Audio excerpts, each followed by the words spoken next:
14ই ফেব্রুয়ারি এটা মুসলমানদের পালনের কোনো বিষয় নয়। বাবা যারা এসেছেন খবরদার মেয়েদেরকে ওই দিন বেরোতে দিবেন না। বড় ভাই যারা এসেছে বোনদের আবদার শোনা যাবে না। বাসন্তী কালারের শাড়ি পরে বোনদেরকে 14ই ফেব্রুয়ারিতে বের হতে দেয়া যাবে না।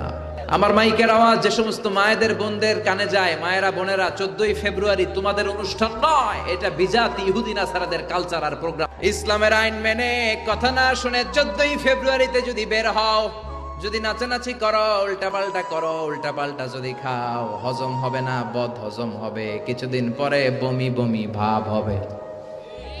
কি হবে? বমি হবে। বোঝেন কথা?